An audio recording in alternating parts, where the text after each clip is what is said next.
What is going on, my fellow youngsters? My name is Youngster JP and I'm here with a UU tier match against a great guy called ThePikaWu. I was fortunate enough to get a battle against him. This was actually the third battle I had against him.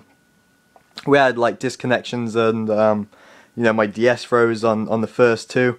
So this was the kind of the battle that we ended up coming out with. I was probably going to say it probably isn't one of my best battles I've had, but nonetheless I'll leave that for you guys to actually watch yourselves. And you might be noticing that something's a little bit different, and that is this team preview that you see before you. Yes, this is going to be a slightly different way of me recording and editing my videos in terms of uploading them, and hopefully you guys are going to notice the quality difference. I mean, what I'm going to do now is I'm basically going to record this this little bit, almost like an intro before the battle as such, and then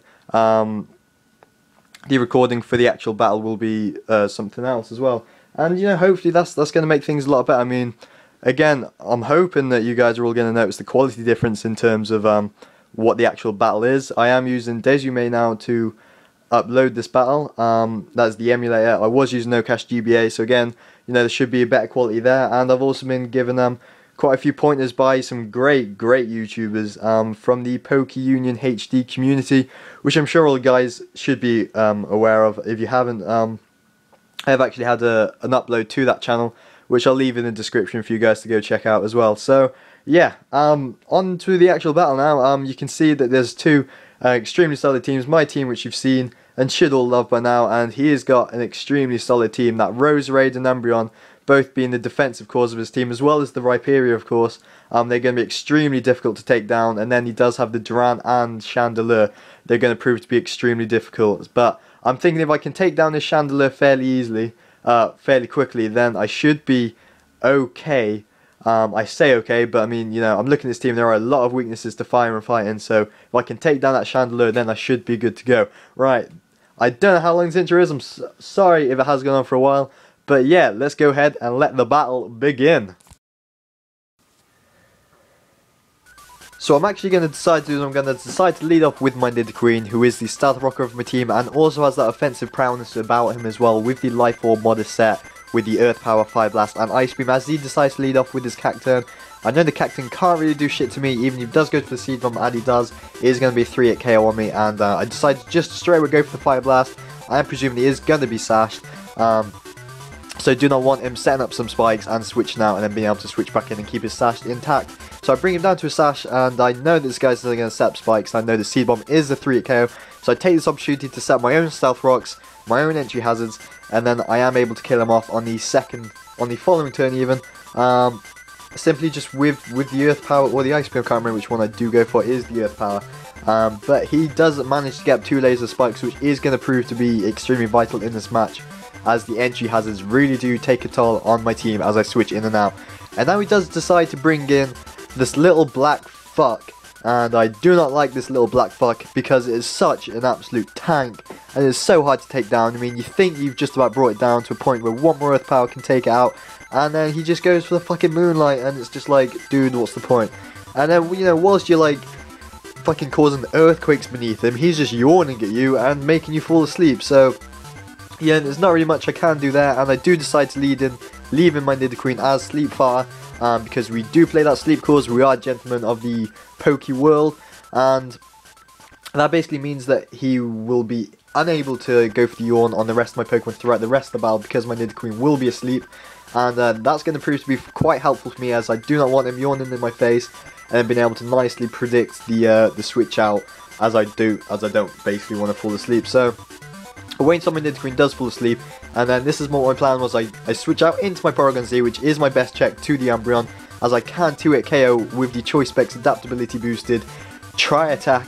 Just going to absolutely wreck anything on this team, but the Tri-Attack is way too obvious, and I know exactly what I'm going to do. Is I'm going to pull a double switch now into my Snorlax, as he's going to predict the Tri-Attack and switch out into his Chandelure, which is exactly what's going to happen, and it's going to work out hugely in my favour, as I'm now able to nicely take down one of the greatest threats on my opponent's team, as I can pursuit trap him, and he's going to try and switch out, but I'm just going to sit there and going to say no, and my big fat bear is going to smack him right in his little candle face, and down goes the Chandelure. So I'm 6-4 up on this game already, And, you know, I'm looking fairly confident against the ThePikaWu. It's not very often you get to see that, especially with me only being YouTubing for so little. So, yeah, he does decide to bring out his Rhyperior.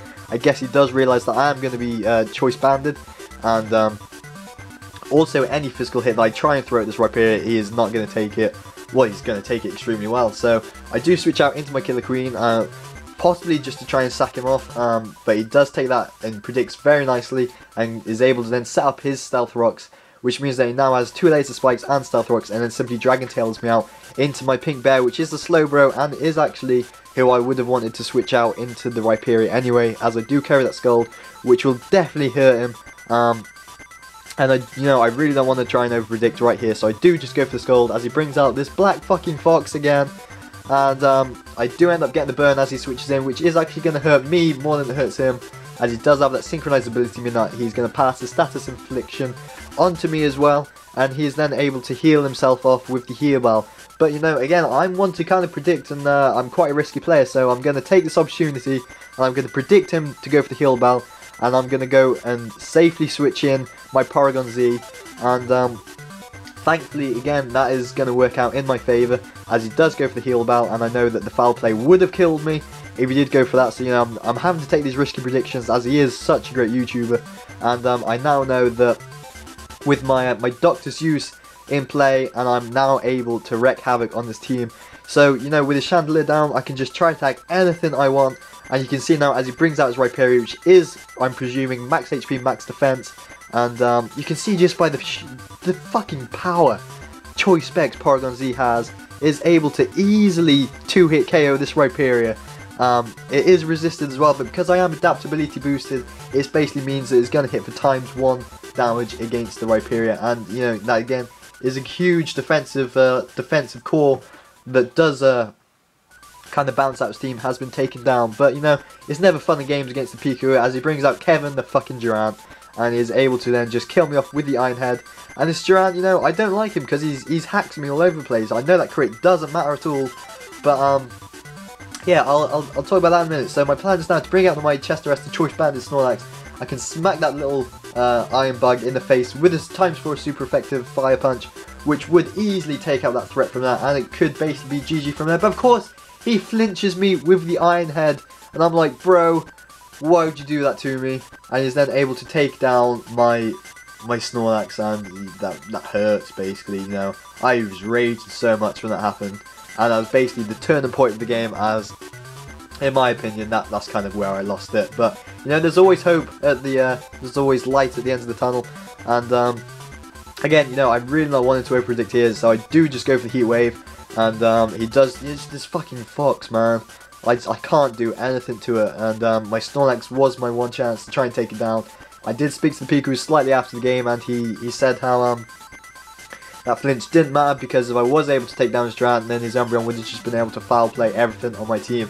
And I guess that's kind of true, because my Snorlax is max attack and choice banded, the foul play would definitely kill it, even at full HP, I'm presuming. But I do have a plan, and when I say there's light at the end of the tunnel, I mean there's like the smallest bit of light in the world. But this is what I'm going to do. I'm going to send out my Snorlax, and I'm going to go for the Toxic. And my reason behind this is because I know that first of all, the Toxic isn't going to pass on to me. Even if it did, it wouldn't really matter, as I am planning on my Slowbro to die anyway.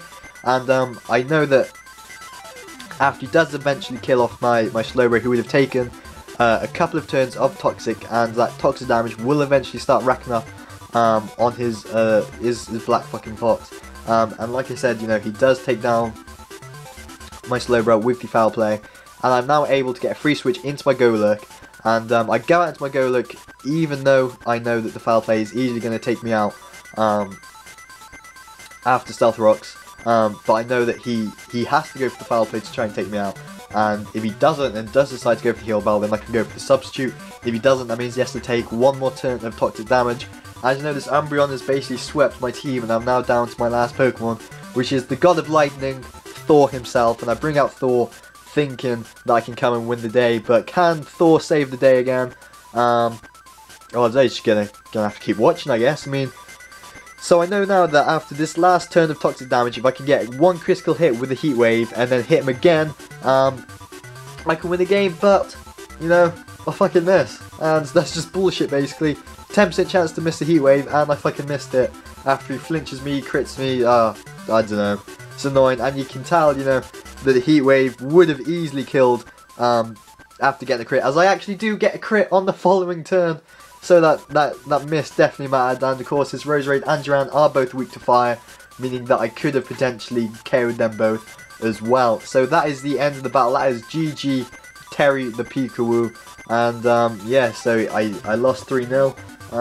But either way, there's a fairly good game. I mean, just that one double switch I made into the Snorlax to be able to Pursuit Trap his Chandelure was kind of the only thing I had going for me on this side. But again, you know, I'm kind of just excited to just try out these new points and advice I've been given. Wanted to look for the quality upgrade as well. I mean, I don't really mind too much if it isn't that good of a battle. I just want to try and play around with these Sony Vegas settings and the Photoshop layouts as well, just to see if you guys like the quality, and let me know if you like the quality. Leave a thumbs up on the video. If you did, make sure to leave a comment as well, and maybe possibly any suggestions as to what you think could even boost the quality of the video again. And so once again, my name is Youngster JPow, and I'll see you all next time.